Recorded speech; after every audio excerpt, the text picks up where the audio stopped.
If you had told me 10 years ago or 15 years ago that I'd be doing public speaking, I would have thought that you were crazy, especially teaching others how to do it. See, public speaking is one of those things that's been ranked above the fear of death. And I have my own theories about why that might be, but I haven't checked into it enough to know if it's accurate or not. But essentially what I think it is humans have a tendency and need to belong. If you were taken out from the crowd and you're alone, more likely than not, you're probably going to die, right? But you were deliberately putting yourself outside of the group and having everybody look at you and judge you and look for you for the information, or look to you to be a leader. And it can be really, really daunting. Your chest starts to get really tight. You start to have your palms sweating, knees weak, arms heavy.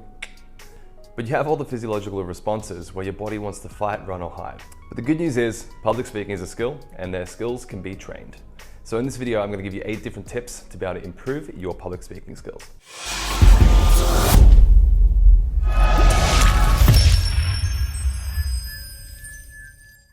So number 1 is get out of your own head. See, a lot of the time we think that everybody is judging us, so we have to be the experts, or that we need to know every single answer to every single question. We think that we need to be the smartest person in the room, and we're most likely thinking that people are judging us. But the truth is, it's not about you. Let me repeat that again. It's not about you. And that takes a lot of pressure off. You see, everybody that's listening to you, they have the radio station in their head, 101.me. All they care about is how is the information that you are presenting helping them. They don't mind who you are. They don't care if you stuff up. All they want to know is how that information can affect their life positively. So don't get stressed out if people are watching you. They're not judging you as much as you think they are. And once you hop off the stage, they're again back in their own heads and they're thinking about what they're doing later, what they did earlier today, who they're supposed to have a conversation with, all those things. It's not about you. Tip number 2, learn to speak through a smile. In the book Never Split the Difference by Chris Voss, he talks about always putting on a smile as a negotiation tactic because you instantly seem more approachable and friendly. So look at this, ready? Here's me speaking without a smile. In Never Split the Difference, Chris Voss talks about having a smile because it makes you more approachable and friendly. So which one of those do you feel more connected with me with? Is it the one where I'm smiling or the one I'm not smiling? And if you don't know the answer, it's probably one where I'm smiling. A smile takes down your guard. It makes people feel comfortable with you. It makes people feel like you're approachable, able to speak with, friendly, not gonna kill them, which goes back to survival instincts. It doesn't have to be an over-the-top smile where it's so ridiculous you can't take them seriously, but just a little one to show that you are friendly, you are kind, and you're worth listening to. Because if you're having a good time up there, they're gonna have a good time as well. And tip number 3, make sure to use tonality. You don't want to be that monotone person on the stage where people tune out after the first 30 seconds. If there's a point that you want to make, use upward inflections, make it exciting, make people get connected with the words. If you want people to really pay attention, you need to drop it down, slow it down, and get people really focused on what you're trying to say. So start using tonality, speed it up, slow it down, use inflections, use downward inflections. Is it still the same word for inflections if it's down? Let me know in the comments if I got that part wrong. Tonality gives you a little bit of a journey along the way. It shows differentiation between the paragraphs, between the sentences, between the points that you're making. And it can show that you are passionate about what you are actually talking about.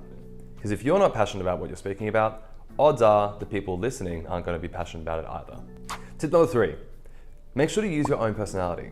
If people are just looking for dry information, they can read an old textbook. But people want you to explain things in a new way based on who you are and the experience that you have that can connect to that information and maybe open up an association or a connection that they haven't thought about before. And if you add your own personality, people get much more connected to you as an audience member. So make sure to throw in little things about yourself. So if you're a little bit shy and a little bit weird, play on that. Make sure that they know that you are shy.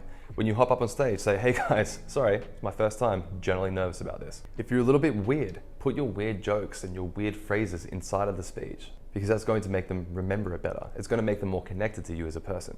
And it's also going to make you stand out.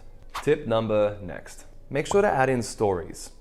You see, humans learn and connect through stories. It's how we understand the world around us. As soon as somebody starts telling a story, our brain perks up and we just start listening for no reason. We don't even realize that we're in the story until after they finish it. A story is also a great way to explain a point. The best teachers in the world know this. They know to tell information through the form of a story because it gets people connected and it makes people remember much better.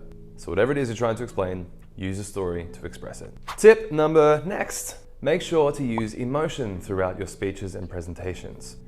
Any information plus emotion helps to create a long-term memory. You remember the things that are emotional in your life. You remember the scariest nightmare that you might have ever had. You might remember the first time you had happy fun time with somebody else. You might remember where you were on 9/11. The point is, highly emotionally charged events force the brain to pay attention and in turn force the brain to remember that information. And it helps to keep people connected throughout your speech. If you're telling a story, a vulnerable story, make sure you were in that story in that present moment, feeling those feelings so that when you express it, it actually comes out.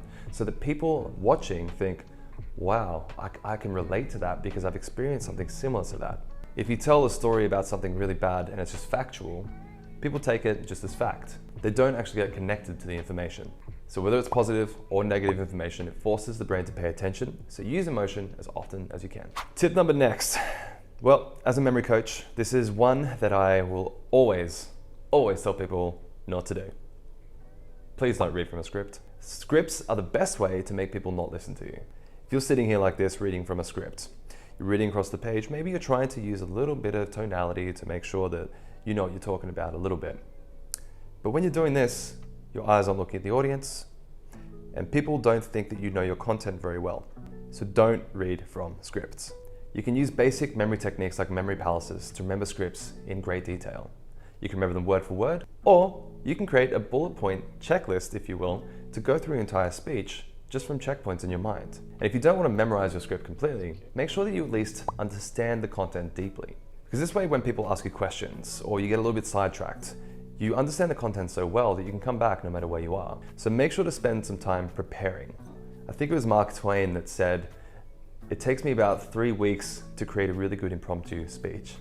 So preparation is key. Don't use scripts. And if you do want to use a memory palace, I do have a training. I'll leave the link in the bio, so check it out. Tip number next, speak louder and clearer. It might feel a little bit disingenuous to speak loud. We might feel like we're faking it a little bit if you're speaking loudly. But the fact of the matter is people think that you're speaking from authority. People view you as a leader if you start to speak louder. It views you as somebody who's certain about what they're speaking about and passionate about it. So don't be afraid to speak loudly. Now, sometimes when you hear people speaking on camera, it feels like they're being disingenuous. Like, are they actually a personality? Is that who they really are to speak so over the top and loud? But the fact of the matter is it makes you sound like you actually know the content really well, and it makes you seem like an authority. So speak louder. And then speak clearer. Make sure that people can actually understand the words that you're speaking. When I started to learn how to do singing, you have to really over-enunciate certain words. And it might feel really strange in your native accent because you are singing the syllables so over-enunciated and longer, and you're opening your mouth way more to try and enunciate these words really well. It feels really strange at first. But once you start speaking clearer and you hear yourself speaking on like camera or from an audio recording, you'll start to realize how much better it actually sounds than if you just try to speak like you normally would to a friend. Because sometimes when we're speaking to friends, we speak really, really quickly and we're just trying to be part of that conversation. So speak louder, speak clearer.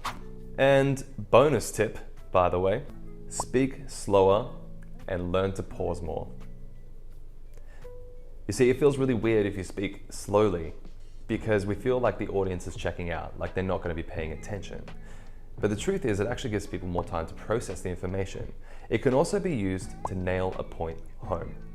Once you start speaking slower, once you start taking more breaks, the audience starts to listen more. And as somebody who does speaking, it does feel uncomfortable. It feels a little bit strange. But one of the best things that I heard in a Tim Ferriss podcast was let the silence do the work. That's not the silence I was talking about. Let's try that again, shall we? Let the silence do the work. One tip that can really help you with trying to create more silence and more space in your speaking is take a breath after every sentence. Just like that. Allow people space. Allow people time to understand what you're speaking about.